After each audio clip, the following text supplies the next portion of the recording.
You're listening to the ESO Network, your station for all things geek.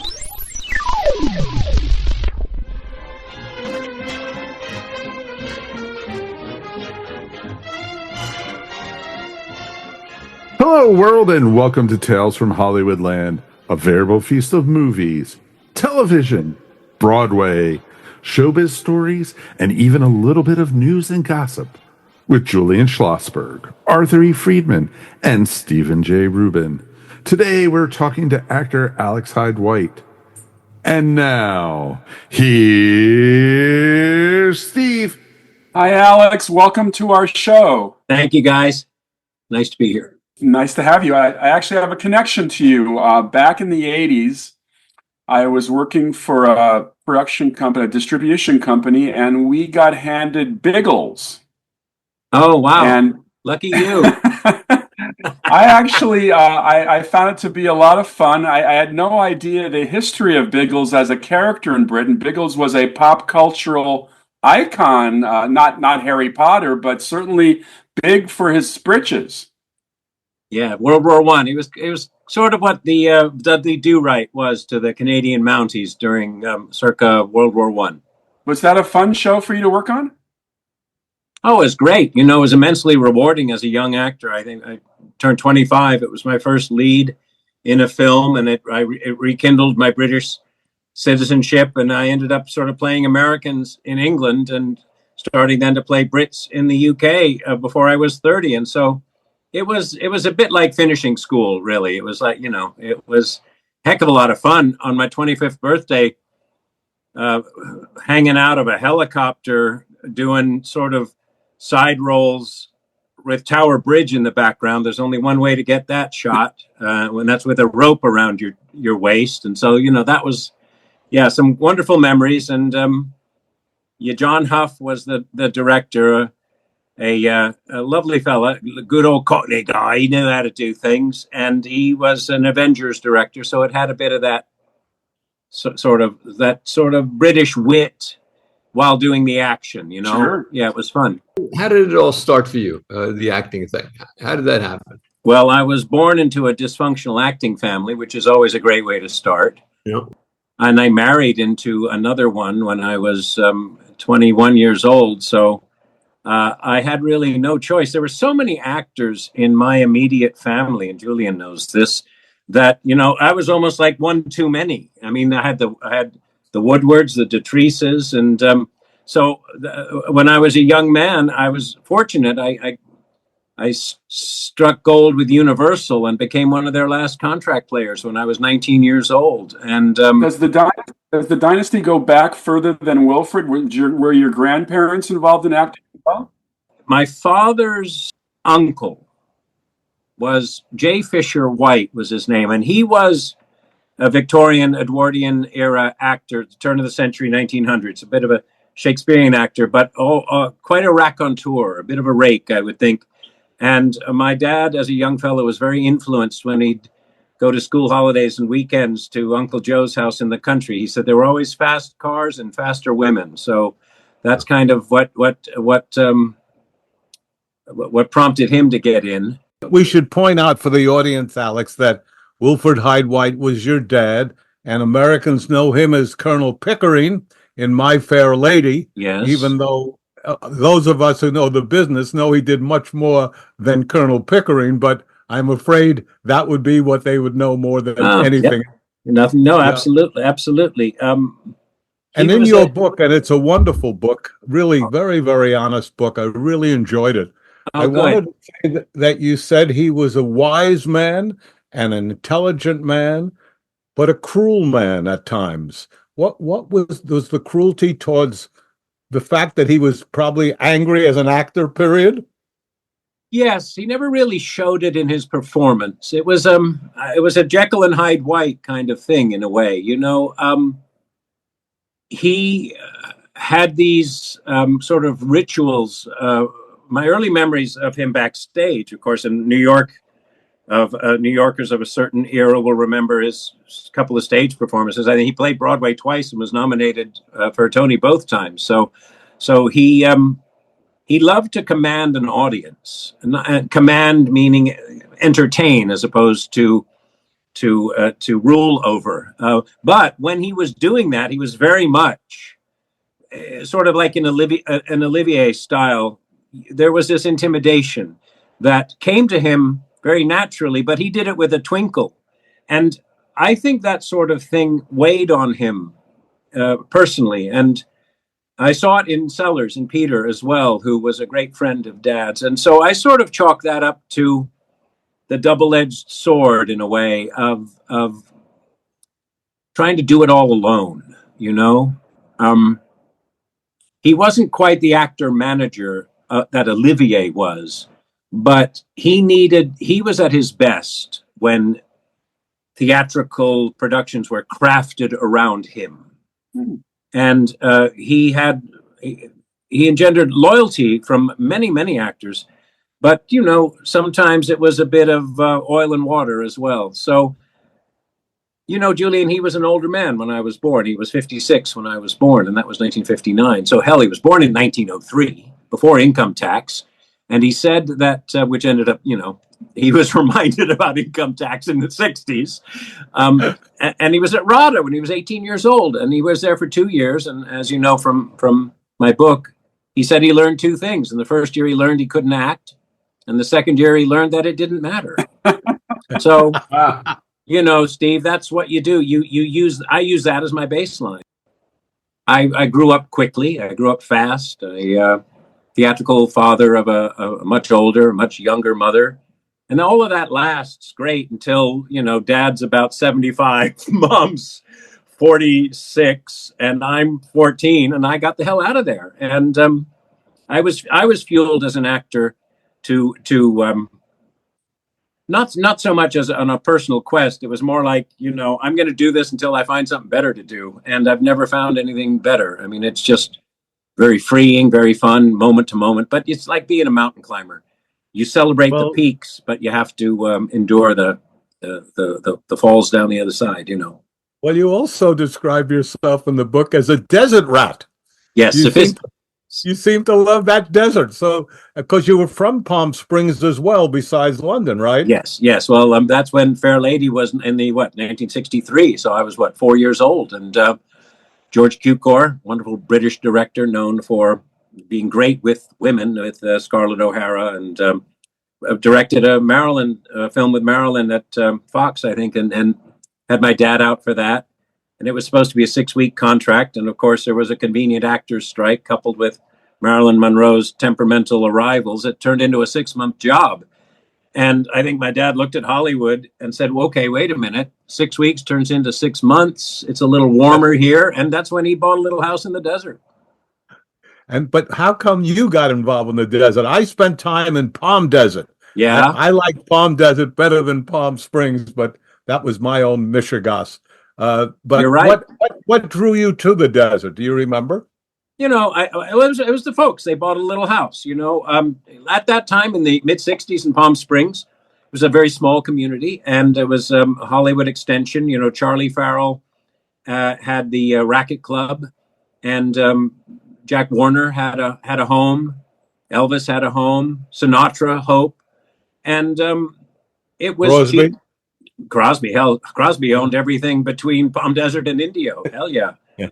You know, I think, you know, my dad, he was older, and he felt the cold, and it was cheap, settle. And when he'd work in LA, it's 120 miles away, he'd go and they'd put him up in a hotel. He didn't, you know, he worked, but not a lot. He came back to England a lot. So that allowed me to experience living in England as well, and sort of be half English, half American. So, you know, we all have, you know, the trappings of a life to have to grow up in. And I'm very fortunate to have grown up with the ability to be influenced by wonderful people in great locations. Well, you had a wonderful story about Tom Poston. Tom Poston's advice. Yeah. Would you explain that to the audience, please? No, Julian, what you're referring to in my book, which I call In the Volume, because, you know, that's the volume being that great mass of now digital bandwidth whereby we create content. There was a wonderful break for me happened in the early 90s. I guess it was 1990,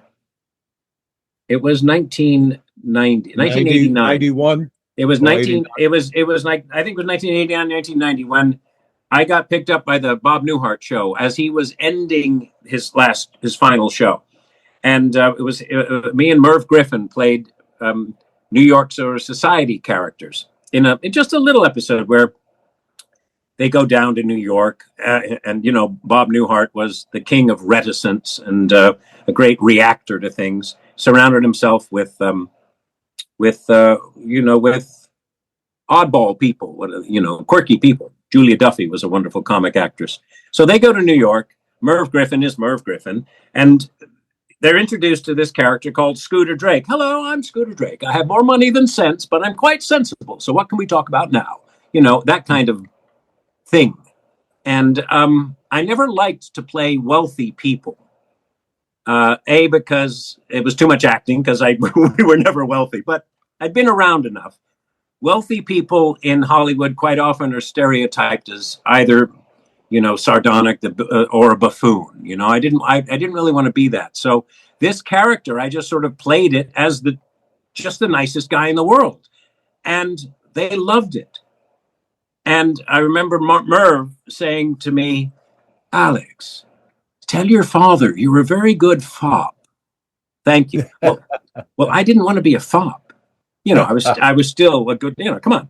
But I since learned that fop is not a nice 3-letter word to be if you're part of an ensemble. It's a good character if you can do it. So about 4 or 5 weeks later, I was on a roll. The script turned up for Newhart. They want you to do another episode, said the agent. I opened page 1, and it was Scooter Drake enters.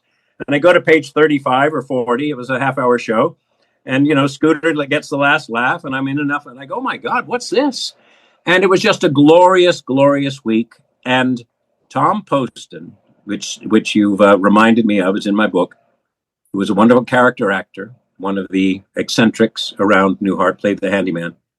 After the run-through, he comes up to me and he says, Tom, he says, Alex, this is what every older actor tells a younger actor.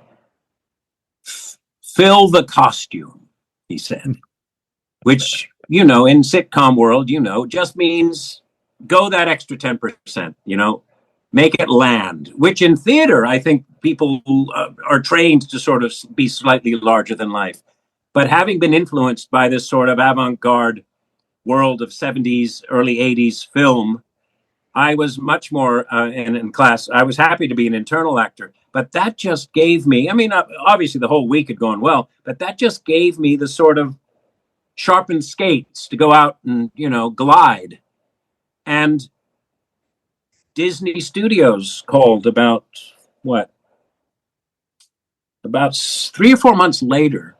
The casting director had heard my voice, being Scooter Drake, hello, and I think I'll buy the inn, which was the whole point of the Newhart episode. And they were looking, and she said, well, that's Alex. Oh my God, wow! And this was a bit of a surprise. He's being funny, which was a surprise. And they were casting Ralph Bellamy's grandson, as it was in the script of Pretty Woman. It was written as his son. It ended up being grandson. And they needed a fella, Julian, to be exactly that, to be wealthy, but not a butt of a joke, not a villain, to be a romantic rival to Richard Gere. And thank God they didn't tell me that at the beginning. That would have been too intimidating. But I'd had really roadshow practice with that kind of character on the half-hour show, so that when I go meet Gary Marshall, all he had to say was, would you dye your hair blonde? I got a lot of brunettes in this film. And I go, sure. I hear you play polo. Okay, good. I'm glad you heard that. And it's that sort of, I don't know, the joie de vivre, I suppose. I don't know, the esprit d'escalier, whatever those funny words are. The things you can't learn in acting class. The things you can. Had you ridden a horse on film or TV before?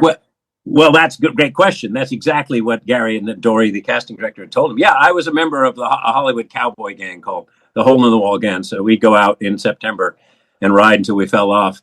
And I was a good golfer at the time. And so I think in LA terms, that means he can play polo. Can you swing a club while on a horse? So, yeah, it was what Newhart led to Pretty Woman. which was wonderful because you couldn't get a better television. You couldn't get a better sitcom with better people at that time. And Pretty Woman went from this sort of quiet, let's see if we can do this film. And it ended up being, the birthing of Julia Roberts and the resurgence of Richard Gere. It was Ralph Bellamy's last film. God bless him. So, talk about peak moments. That was two peaks in a few months. That was good. I'm curious to know that at 4 or 5 years old, when your dad is in a humongous hit movie, but not only that, a very special kind of a movie, My Fair Lady. Yes. What was that like for you? Do you have recollections of that? Funnily enough, I do remember being on the Warner Brothers lot, which really hasn't changed much. I think Clint Eastwood's offices are where the old dressing rooms were, right near the... They are. Yeah, and and I remember being in Dad's dressing room. I think it was next to Bing Crosby's. They were doing Robin and the Seven Hoods. And the story goes that I really liked a stuffed tiger. And one day Bing Crosby... it just turned up in my dad's room, said, "This is for you." And then whether it was actually given to me by Bing or not, because I don't know how generous a guy he was, but it was a wonderful early memory of there at Warner's. And when I would go and do shows or do auditions, I would just walk around. It's to me, I suppose, part of the joy. I like architecture. I like history. And I remember one night shooting The West Wing on the lot, and my car was just right there. I walked for about 45 minutes, just in the middle of the night, around that lot, sort of remembering my early childhood stories. As far as Fair Lady resonating as a hit movie, well, I think it's one of my early chapters in the book that Julian refers to is my sister and I were more Mary Poppins fans at the time, because that was more our style. But Fair Lady was something rather like... in a way, Ishtar is, or Biggles. It's a film that always is remembered well. It's one of the best, I think, one of the best period musicals of its kind. That's a picture of 1964. Was your dad easily recognizable in those days when you were a kid? Not so much in the desert, funnily enough. No, in England, yes, most certainly for several things. Not so much at home. No, no. So that was nice. It had a layer of, I suppose, not so much anonymity, but a layer of normalness to it. I wasn't corrupted by celebrity at an early age. Far from it. I'm curious. Your dad was what I'd consider to be a classic character actor at a time when character actors were revered. Every studio had dozens of them to fill in. Warner Brothers was known for its classic characters. How have things changed, Alex, in terms of the business? Because if you had to sit down and say, who's a character actor today, it's not the same anymore. We don't seem to... there's a leading man quality. It's an interesting side of the business to observe. Would you call Samuel Jackson a character actor? Of course you would. He's a wonderful character actor, but he carries a film. He carries it effortlessly, I wonder, I think if you would look through maybe in some of the smaller films in 40s and 50s, certainly the B films, you might find that somebody like an Edward Mulhare is actually carrying a film, and in a bigger film. So in a way, maybe it was a hierarchy or almost like a rank. Wasn't Bogart a B film? Initially. Yeah. I think what you're referring to also is the fact that there were contract players in those days. Each studio had a range the studios more than ever were factories where they produced stars and they filled out their cast with characters. I don't think the world is the same anymore. We have no contract players per se, and I think that's hurt the business because we don't develop talent as easily as was done in those days, I would think. It's almost like professional sports, the difference between those who you see play at a high level and who command enormous sums. And then everybody else is almost like in AA or AAA.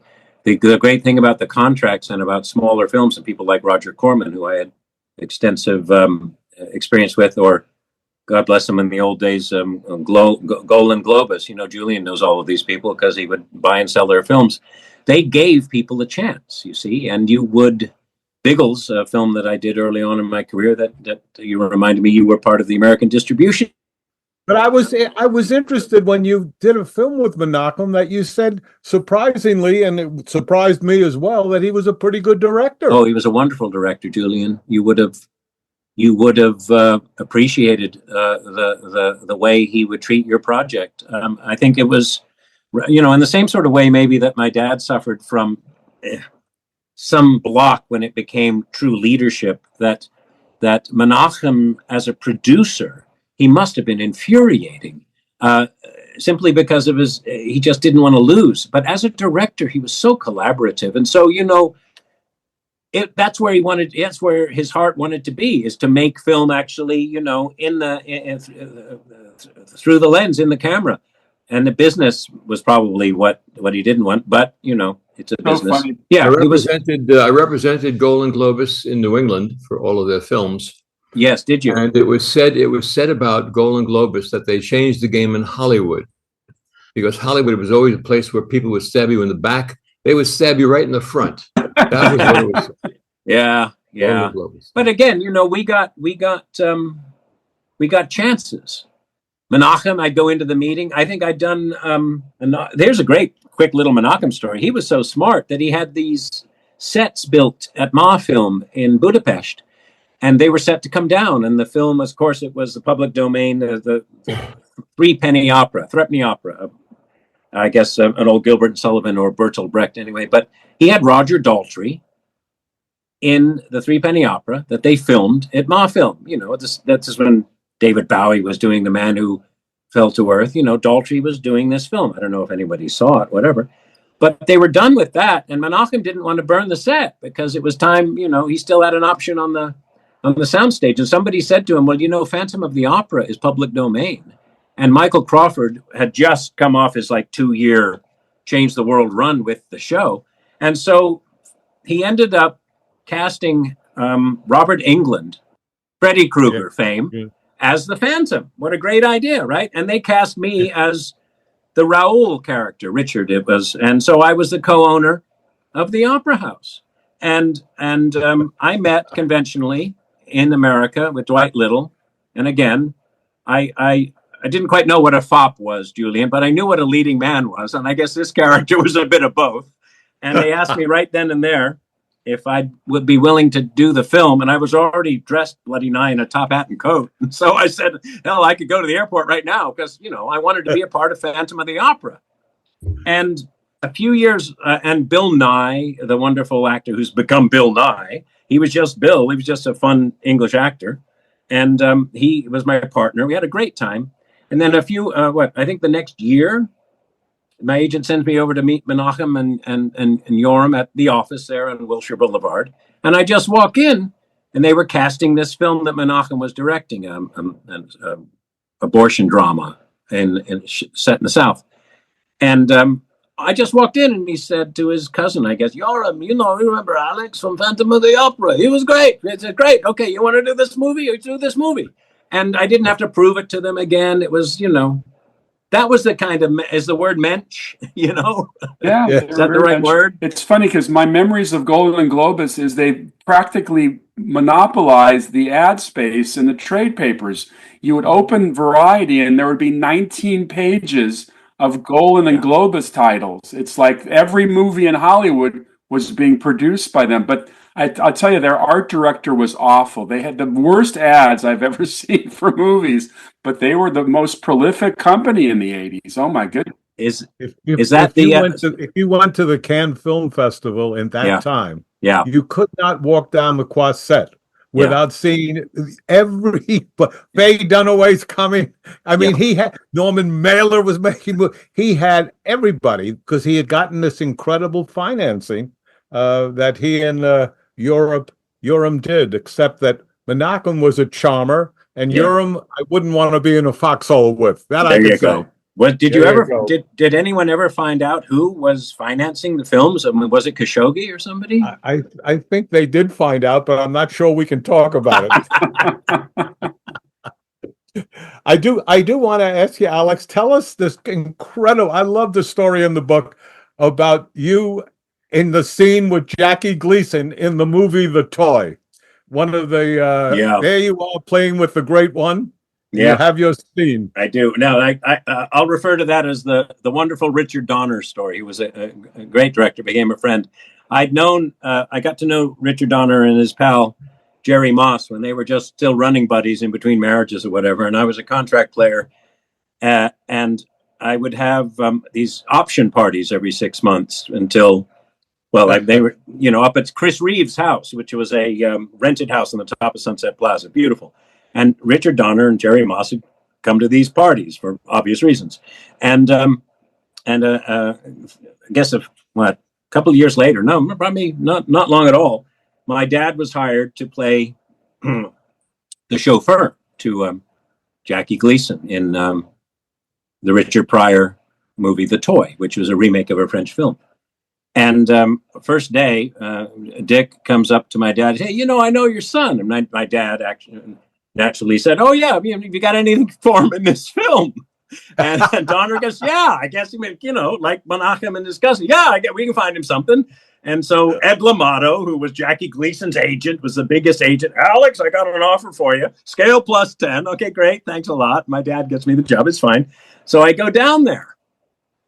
And, I'm one of like 3 guys who are just there for like 3 weeks waiting to do this set piece of a scene. The other 2 are Richard Donner's house man who takes care of his house, and the other was Richard Donner's cousin. So this is old Hollywood, right? So here we are sitting around, nothing to do. And finally, at the governor's mansion, they rig this great set piece scene, which is go-karts, where Richard Pryor is the nanny and the toy.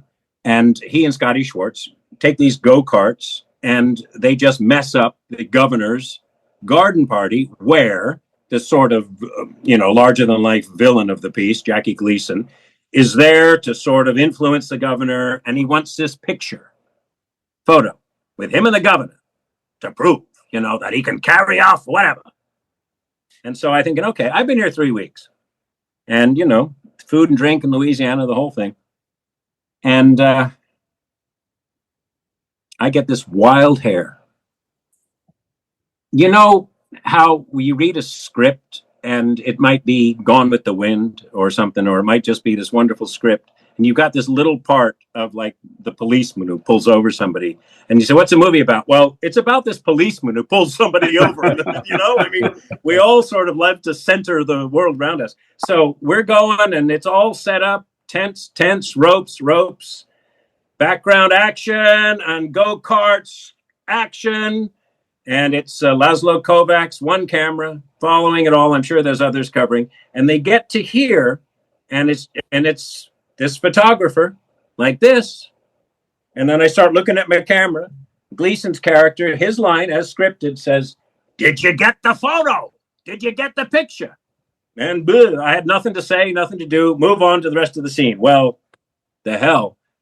Did you get the picture? Did you get the photo? I don't know, sir. I'm just an actor from Detroit, and I just got in here because hold it. Jackie Gleason says, hold it. Oh, no, you don't, kid. Stops the shot. Dick Donner jumps out from behind the camera next to Les. Alex, what the fuck are you doing? Sorry. Sorry, guys.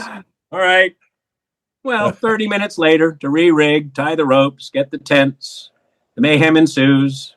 If you see the little scene in the film, there's just a guy with a camera saying, yeah, and off you go. I felt about this big, right? Yeah. Dick Donner comes up to me at the end of the wrap. That's the last shot. Alex, you got a ride? I go, why don't you jump in? Come in the trailer. Come home with us. So here I am smoking a joint with Dick Donner and Laz Kovacs in their trailer, in their motorhome, as it's heading back to the hotels. And Donner tells me this story of how Steve McQueen first got somebody's attention by basically doing the same thing in a Frank Sinatra film. But that was Steve McQueen. Never So Few. Yeah. Sinatra, was that Never So Few? Never So Few. Yeah. And Sinatra released the year you were born, 59. And Nice. And, tell me. Yeah. And Sinatra at the end of the movie said, basically, it's your film, kid. You stole every scene you were in. And that's John Sturges, who brought him into The Magnificent Seven, and then also brought him into The Great Escape and made his career. Did you ever meet Steve McQueen? No, he lived in the desert. Well, we had a maid, Bliss Flanagan, worked for Steve McQueen, and I think he was married to, was it Ally McGraw? Right. At the time, I think. Yeah, they were in the desert. He died suddenly, I think, in the late 60s. 1980. At the age of 50. Okay. He got the all of those barracks when he was in the Marines cleaning out had the asbestos, and I think his cancer was caused by all that asbestos exposure. 1980. Yeah, I remember him from the late 60s and 70s, sure. And then 1980 when I started. Yeah, well, to me, yeah. Arthur, you had a story with him. Arthur, you had a story with him. With you had a story with McQueen. Oh, sure. I know. I had a very crazy story with Steve McQueen. Before I talk about that, Alex, if they ever make the Tip O'Neill story, you're it. Yeah. Same face, same smile. Yeah. You know what I'm talking about, I'm sure. My golf, and my golf game's a little better than Tip O'Neill's, but that'd be fine. Yeah, how wonderful! I remember Tip O'Neill from the Reagan days. The great communicator. Yeah, I was from Arthur. Boston. Were you legal? Were you representation? Were you management, press? What was your Hollywood role? I was the branch manager for United Artists in Boston. Right. When we opened the world premiere of the Thomas Crown Affair. Right. Oh, really? Yeah. And they had a yacht to go out to Boston Harbor for all of the press and all kinds of, VIPs. And McQueen refused to come out to mingle with them. Nice. And yes. And and Paul Burke, who was in the film, said, I can't do anything in front of a live camera. I throw up. That was his thing. Nobody could do anything. And so Jack Weston came up to me and said, if you just keep feeding me booze, I'll do everything. Yeah, good. So anyway, they asked me to go in and see if I could see with Steve, because a couple of the people from a PR in New York were out sick, and they thought maybe he would react to someone who was younger. In those days, I was like 28 years old. Mm-hmm. The guys who were trying to utz him to, Steve, you got to, just waiting for you at the start of the movie. He was sitting in the galley of the yacht, and I went in to see him. He said, I'm not doing anything. Before I said anything, he said, I'm not doing it. He was sitting in his wrinkled suit, seersucker suit for the opening of the movie. I said, Steve, look, I'm new here. It's a big feather in my hat. If you could come out in just 10 minutes, just talk. He said, no, I don't like this kind of shit. It's just blah, blah, blah. And I said, well, look, my wife and I are about to have a baby. It would really mean something. And he said, really? He said, okay, I'll do it for 10 minutes. And he went out and did like 20 minutes. Nice. Very nice. And gave me a wink as we were leaving. And about 10 years go by. I'm in LA at the Beverly Wilshire Hotel, having a lunch by poolside, which is like on the second or third floor there. And I look over, I see somebody who looks like Steve McQueen. He's got a big beard and he's fat. But it was McQueen. Wow. And I went over, I said, Steve, just here to say hi. And he looks up, he says, do I know you? And I said, Boston, Thomas Crown. And he looked up, he said, did you have a boy or a girl? Sweet. Great story. True story. Yeah. I think Steve McQueen was terribly self-conscious that he wasn't an educated man. And I think that he just did not like talking to adults, but he had a terrific connection to children. I think when Arthur mentioned that they were about to have a child, it rang a bell with him. I was actually on my bicycle on a street corner in Culver City in '63, and I heard a voice, can you tell me where MGM Studios is? And I turned around, and it was Steve McQueen in a red Ferrari. Yeah. We had a conversation for 30 seconds at the stoplight. Seemed like 5 minutes. It was 30 seconds. And I learned, he liked talking to kids. He actually asked me where I was going. I said, I'm going to a slot car track to race my slot car. We had a discussion about slot cars. It was classic. Yeah, he didn't he do Le Mans? Didn't he do a great racing film? He did. Yeah. He got big into race car stuff. Alex, did you ever have any close call to breakthrough moments in your career? I mean, breakthrough to star moments. With people, you mean? No, with projects. Did you ever, were there ever any times in your career, you've done so many movies and television shows, where there was a moment that you felt this was going to take you to the next level? Well, it was my run on Newhart, really. In that sitcom, remember the CBS people came up afterwards and were very bullish on my future. I think honestly, I felt that acting as a young fellow was so competitive that I had a tendency to raise the stakes, and I expected. For Biggles, this little English film, I expected that to do so much more. And then later, when we did the Fantastic Four, which was a Roger Corman version of a Marvel film that was never intended to be made, it was sort of always kept from us. So I suppose dashed hopes had a way of tempering my recognition. But when I look back, I realized that these breakthrough moments can happen developmentally, whether it's necessarily reinforced by the box office or not. And Newhart led to Pretty Woman. Pretty Woman was huge. That led to a few years of easy jobs for me in terms of exposure. A Turner Civil War film. I starred with Virginia Madsen. Lovely TV movies. After that period in the early to mid 90s, when Pretty Woman had hit and the Fantastic Four had sort of come and not quite gone yet, yeah, I was there. I felt that I was poised sort of to be an action adventure hero with a sense of humor, a mini Harrison Ford, maybe, and that's what I would have been good at. And I'm trying to make up for it now that I'm older. I get these lovely little parts in Jordan Peele movie, Nope. I just had a bit in Landman with John Hamm. And I'm able to take this lifetime of experience and remembrance, and I'm able to put it into smaller parts now. And I really enjoy it. It's almost like a pinch hitter comes in late in the game. I know I'm not going to strike out. I've always believed that the common thread of any star is something that you have. It's just total likability. Whether he's a tough guy or not, there's something about the star that you like, and it's there. So I'm not saying that to make you feel good. I'm just telling you that I see it. When I see it, I know it. It's there.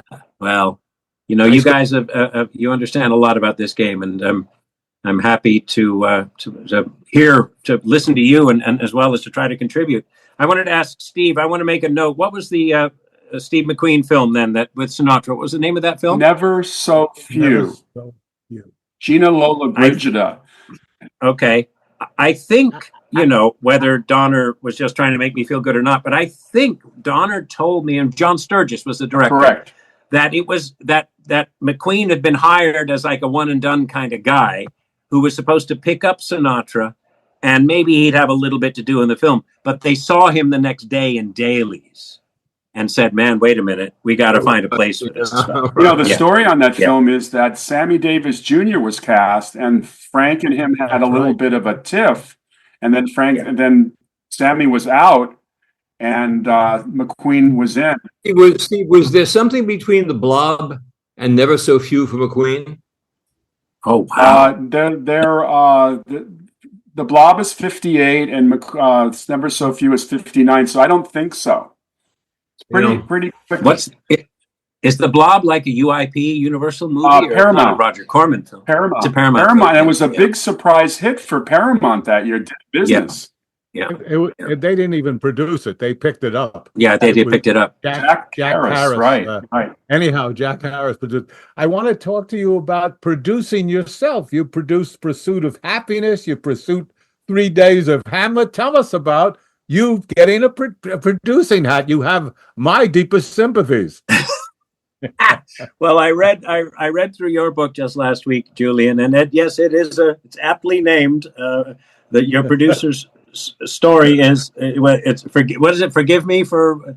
Try not to hold it against me. Try not to hold it against me. No. You could have been a lot more salacious. I'll tell you. You were really kind to people. I I was for a lot of reasons, including the fact that somebody said he's never mean-spirited, but he's dishy. Right. Yeah. Well, no, true. But tell us Wait about till you see my book, producing. guys. Yes. Yes. Come on. Tis the season. And when you're ready to make audiobooks, I produce audiobooks. So here we go. Sponsored by Punch Audio, which is my middle name, Punch.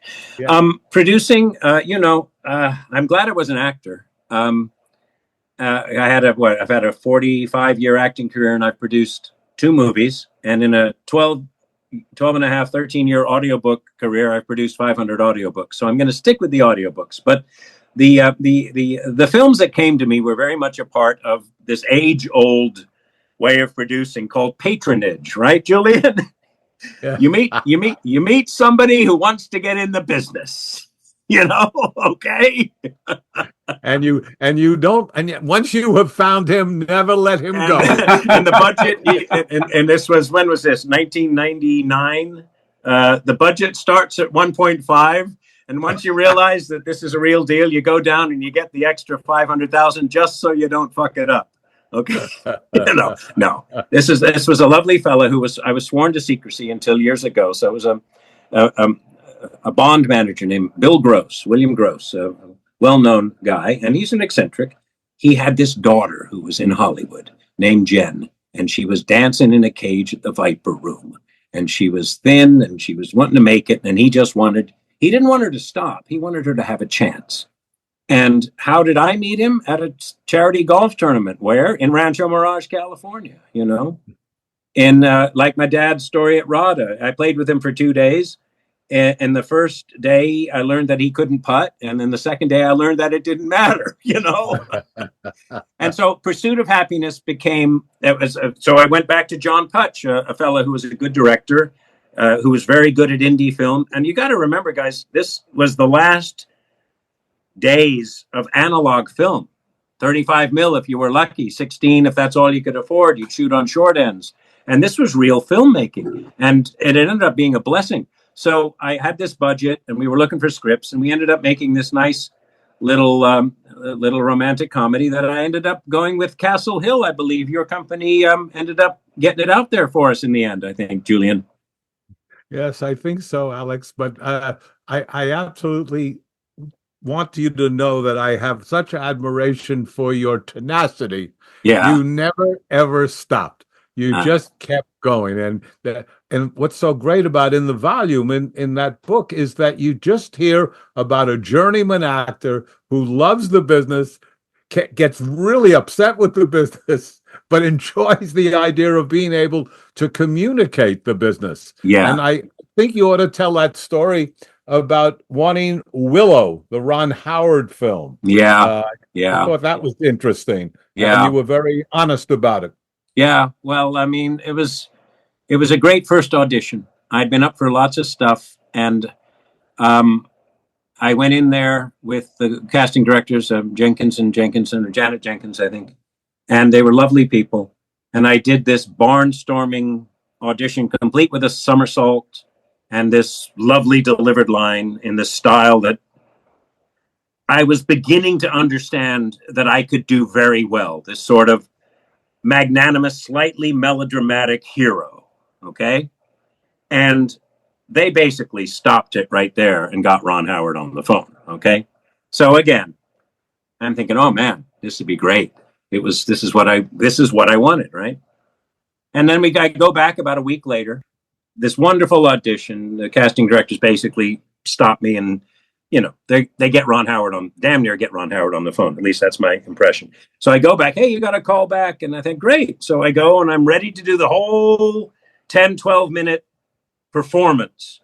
And I walk in and run, hey, Alex, I'm Ron. Nice to meet you. Listen, we're only going to do like 3 pages of the first scene here. And okay, you ready? And I just go, oh man, wait a minute. They got this part on offer already to somebody. It just felt like a perfunctory meeting. And so the takeaway memory was of this wonderful experience. Not that it worked out, because it soon became obvious that Val Kilmer, who was deserving of everything he got at that point, he was rising and rising fast. But they basically told me it was Val Kilmer, Matt Frewer, and me were the three that made it to the finals. But as you know, there's at least it was across the road from the El Coyote restaurant. So I think I probably went there and drowned my sorrows. So you almost became Mad Mardigan. I was almost Mad Mardigan. Yeah. And that stung. That stung when Julian refers to, throwing my hands up at the business. That was the one. I knew that I could do that. And so did the casting directors. And I think if it had been a Menachem Golan project or a Roger Corman project, just in terms of philosophy, they might have given me an even shot, But if Ron had been there for your audition, yes, he didn't see what you nailed. Yeah, so, yeah. So and then I want to finish on that. Not finish. I want to get back to the Hamlet movie that you asked me about having produced. Yes. If you can imagine an actor who sort of grows up very fast as a kid, has a taste of behind the scenes Hollywood, and then by the time I'm 19, I'm actually doing it. And then I go to England, then I go to New York, and I understand what months of unemployment are, and I learn how to live. You're living a bit of a Shakespearean life of, rise and fall, expectation, drama, melodrama. So I was able again, I had a friend of mine who was a businessman, one of the founders of the Keurig coffee company, again at a golf tournament. Rather like I was, I heard Arthur be very kind to me a minute ago, wanting just, appreciating the my energy to be ham-fisted about it. This fella, Chris Stevens, said, Alex, I want to back you. I want to help you. I said, well, like, what do you mean? He says, no, is there something you want to do? Movie-wise? And again, so I farmed around, found a couple of independent scripts, sent them to him. And he goes, no. And then I had this idea. I'd done a staged reading at the Methodist Church of It's a Wonderful Life. And it was fully cast. It was music. And you could read the lines from the book, Julian, so you didn't have to worry about that. It was so freeing. And I'd always wanted to play like everybody, like every narcissistic, self-important actor. I wanted to play Hamlet. And I was getting to be close to 50 years old. So I thought I better be quick.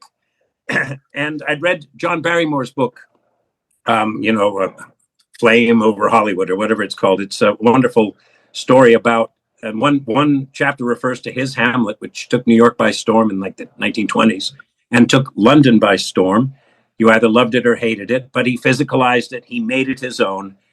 And these ideas just came to they all coagulated in me. And I have to plug Schweppes Bitter Lemon because there's some sort of effervescence where this idea of a staged reading over 3 days doing Hamlet just came into my mind, and I could see and feel the whole thing. And it was great because I think the 3 days came because we could only get the theater in Hollywood for 3 days. But we did this behind the scenes kind of roadshow Shakespeare meets Big Brother, where everybody is interviewed. And we just found the commonality between the real life interviews of Richard Chamberlain as Polonius, Tom Badal as Claudius, Stephanie Powers as Gertrude, who I'd known from a kid. She used to babysit us when she was in the middle of A Girl from U.N.C.L.E. She was terrific. And so I put together this lovely actor-manager. We were talking about Olivier earlier, who my dad was almost the polar opposite of Olivier. And I was able to read my way, and I learned a lot of it, through three days. We called it 3 days of Hamlet. And, fortunately, I got it out on DVD. And you just sort of drop in and you see these actors with this wonderful material. And it's almost one of these things that we very often try to do in this business, to mirror life. And my message and my moral out of it, if we just stay out of the way, life mirrors itself, if you have the right material. It's funny. I'm in my queue of movies to watch this coming week. I picked Olivier's Hamlet. And, yes. Which won, I guess, the best picture of 1948. And I've never seen it. So Oh, you've never seen it? Yes. Not only that, I think it's the only time that an actor won Best Picture for a film that he directed. Warren didn't do it with Reds, did he? No. Yeah. And it was a Universal film. I spent a lot of time last few years at Universal, and they have the star. 59 was it? Hamlet. 49. No, Hamlet is 48. Yeah. 48. No. Yeah, Oh, it's wonderful, Steve. was- It has a very Freudian style to it. I suppose that was the de rigueur at the time. But he's wonderful. And it was that film that I refer to I have the video of it in the beginning of our opening credit sequence of our film. I always wanted to be, I'm the son of a light comedian, is how I start the film. But I always wanted, this. And I show the picture of Olivier's Hamlet. And of course, he was 50 years old. Well, damn near. He was late 40s. Right. So, and he made the movie for J. Arthur Rank. yes. Universal became the distributor of J. Arthur Rank's movies, but it was a Rank film. It was a Rank film, yeah. I'm curious about working with Mr. Spielberg.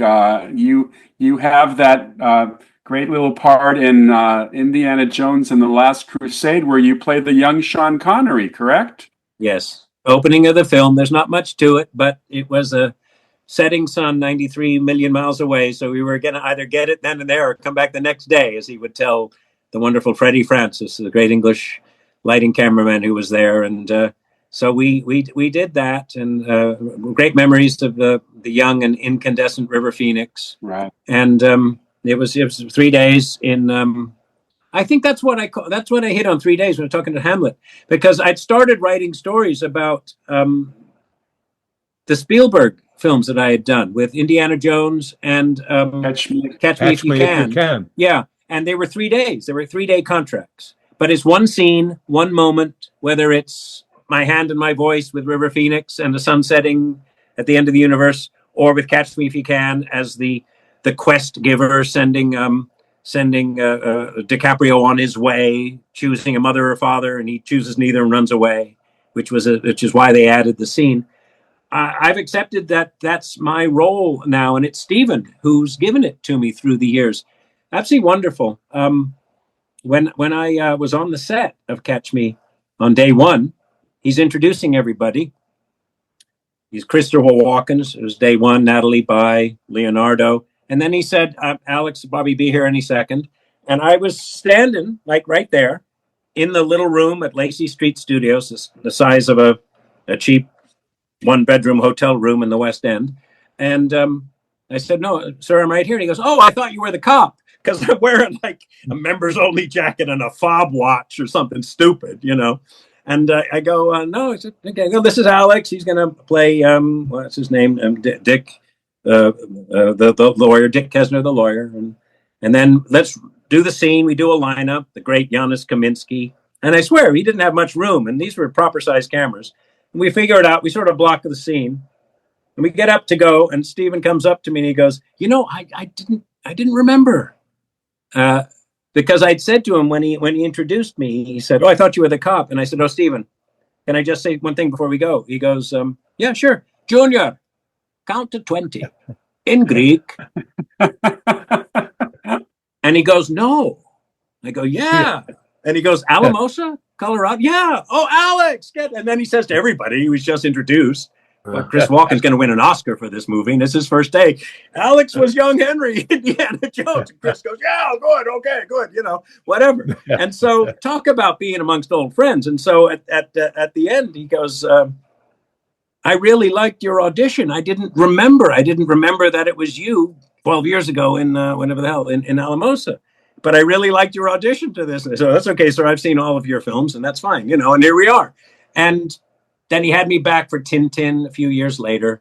And, the ever hopeful me is waiting for the call. Okay, Stephen's got 6 weeks for you, finally. Alex, if assuming that I assume that you believe Olivier was probably as good as it gets in terms of acting. Yes. Who are some other actors that you look at and say, wow, they're great film actors? Well, I remember being influenced by wonderful Clark Gable a few times, I think when I was a young actor and Harrison Ford was having this wonderful run Patriot Games, and the Mike Nichols film regarding Henry, I think it was, and Yes. Witness. The effortless way that Harrison Ford embodied the heroic qualities was just tremendous American film acting. Olivier, in terms of his command of the language, which opened up this command of the environment, sort of in a Chekhovian way. If Olivier was creating the moment, he had influence over the atmosphere of it. And whether that's because he helped put the project together or whatnot, but I think it's very rare for an actor to have that sort of gravitas. I experienced it with Richard Gere in Pretty Woman, but I attribute that an awful lot to Gary Marshall's careful handling and almost non-handling of it, just, again, staying out of the way. I've been a part of projects that were really over-directed or directed by either insecure or just, controlling personalities. It's a bit of an oxymoron. If you're going to direct a film, you have to be in control of everything, but you can't try to control it. You know what I mean? Were you influenced at all by Brando? I sort of missed the younger Brando, but when the time 76 came around, or was 75, it was The Godfather, was it? I remember my dad saying that Brando's death scene in The Godfather was one of the best things he'd ever seen. So, I think it... But you saw the earlier ones. You saw the Streetcar, probably. Streetcar, yeah. Streetcar. And On the Waterfront. My mom was an extra in On the Waterfront. So, yeah.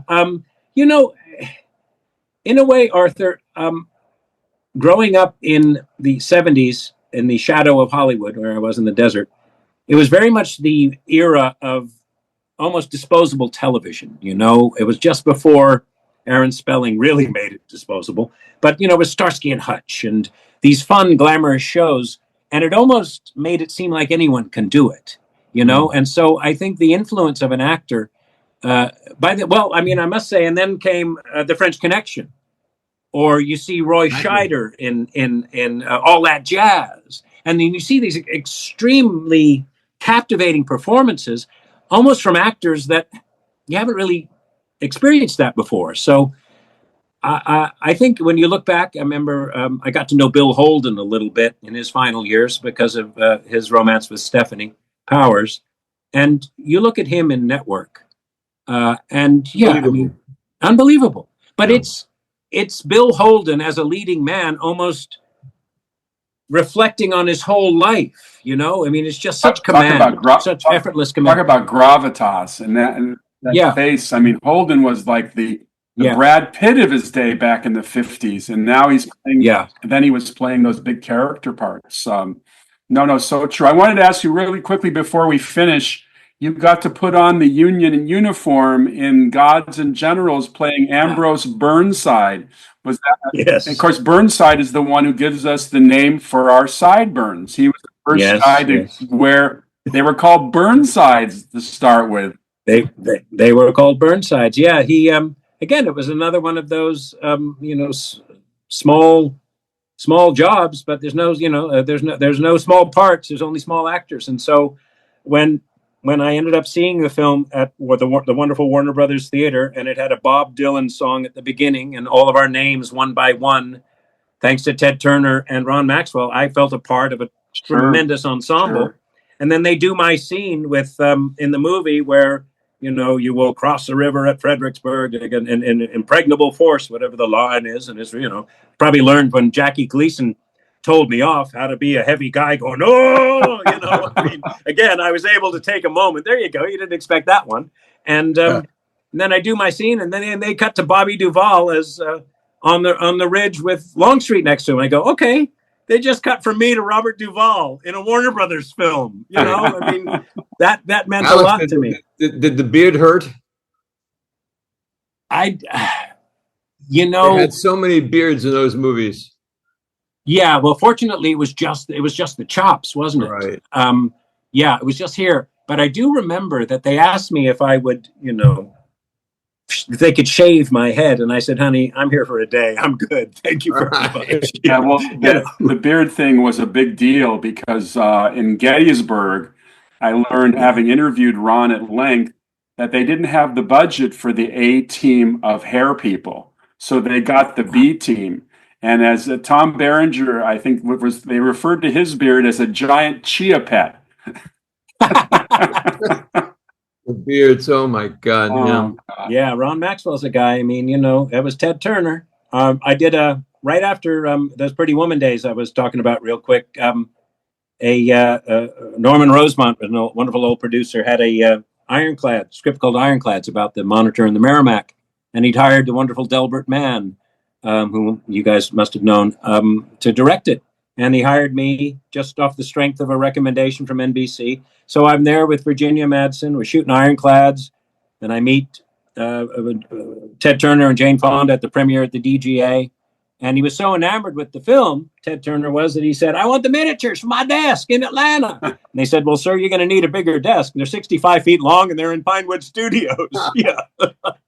So, sometimes producers just, they don't need to get advice from the executive. Well, we've come to the end of the show, Alex. This has been an absolute delight, and you are such a treasure in our business. And as producers, we should all figure out a way to get you some work as well, because adding you to a cast would be a great plus. Well, thank you. Yeah, it's harder than ever, I think, to find purchase, because there's so many people, there's so much content, and so fewer ways that it legitimately gets out there. So I'm just gonna, God willing, stay healthy and do my thing 3 days at a time. Absolutely. We're going to turn this over to our producer and host, Mike. Go ahead, Mike. Thanks, Steve. Alex, thanks so much for joining us tonight. We really appreciate you being here. Thank you, Mike. Great pleasure to see old friends and make new ones. You've reached the end of this episode of the Tales from Hollywoodland podcast. Always remember, we couldn't do this here without you. We want to hear from you, so please write us anytime at talesfromhollywoodland@gmail.com. Remember, you could also find us wherever fine podcasts are found, and now you could even find us up on YouTube. If you made it this far into the episode, why not subscribe and give us a thumbs up? Or if you're listening to us, please give us 5 stars. If you're into social media, please check us out on Instagram and Facebook. Before we get out of here, let's check with the guys, see what's happening this week on their podcast. Julian, who are we talking to this week? Oh, this week is the fabulous Christine Baranski, talking about everything from Mamma Mia to the Good Wife and all the shows she starred in or co-starred in, could sing, and a little girl from Buffalo made it big. That is awesome. Steve, what's cooking over on Saturday night at the movies? My writing partner, Billy Reedback, and I are going to talk about Oscar-worthy movies for this year. We've been seeing a lot of the Oscar-worthy movies, and from Wicked to Blitz, and this wonderful Bob Dylan biography, which just came out, Complete Unknowns. Lots to talk about. On behalf of Steve, Arthur, and Julian, thanks again for listening. This is your producer and announcer, Mike Faber. We'll see you here next time on Tales from Hollywoodland. Your Hollywood adventure starts right here.